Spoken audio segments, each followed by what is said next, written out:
Hello बच्चों, नमो नमः। जयतु संस्कृतम। स्वागत आप सभी का मेरे चैनल कुसुम संस्कृत एकेडमी पर। मैं कुसुम आप सबका स्वागत करती हूँ।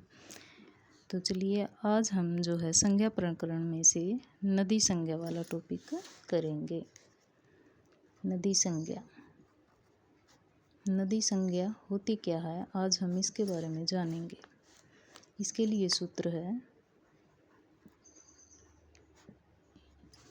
सूत्र दिया गया है यू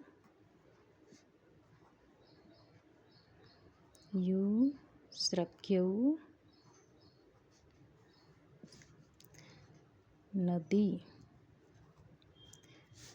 यह सूत्र जो है नदी संज्ञा का सूत्र है।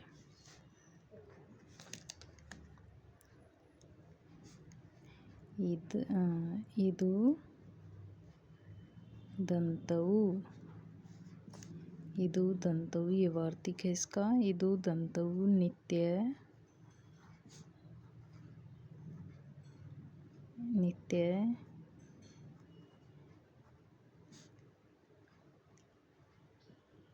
स्त्रीलिंगौ।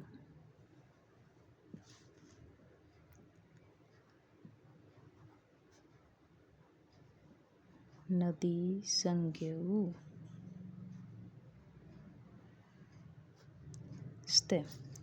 ये वार्तिक दिया जाता है। इदु दंतौ नित्य स्त्रीलिंगौ नदी संज्ञौ स्ते। इदु दंतौ अर्थात इत और उत।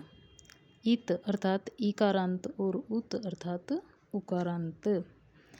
नदी यह संज्ञा जो है, नदी संज्ञा जो है लिंग पहचान के लिए प्रयुक्त होती है। नदी संज्ञा किसके लिए प्रयुक्त होती है? लिंग पहचान के लिए प्रयुक्त होती है। नदी संज्ञा जो है हमेशा स्त्रीलिंग का बोध करवाती है, ठीक है, पुल्लिंग का बोध नहीं करवाती है। सिर्फ नदी संज्ञा जो है स्त्रीलिंग का ही बोध करवाती है। स्त्रीलिंग शब्दों की ही जो है नदी संज्ञा होती है।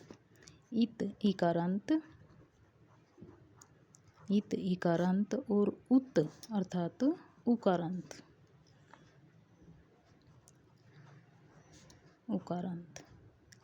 ठीक है।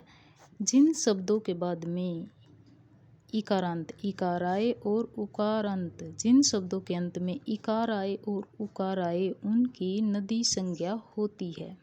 और अर्थात जो चाहे वो शब्द समास आदि के कारण गौण होकर पुल्लिंग आदि भी हो जाता है, तो भी उनकी जो है मूल शब्द की नदी संज्ञा होती है। इसके लिए एक सूत्र है प्रथम लिंग ग्रहणम च।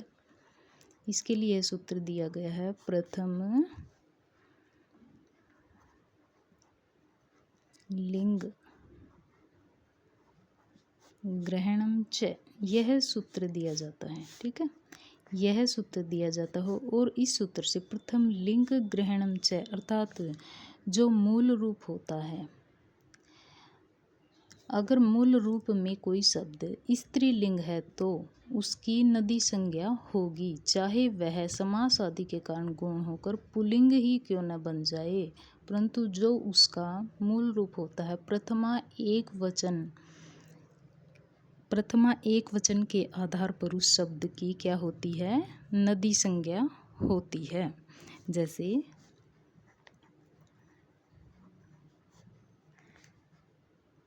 जैसे नदी हो गई, स्त्री, लक्ष्मी,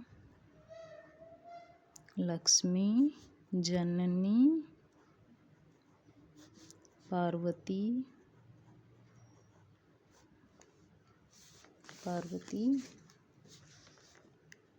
सरस्वती।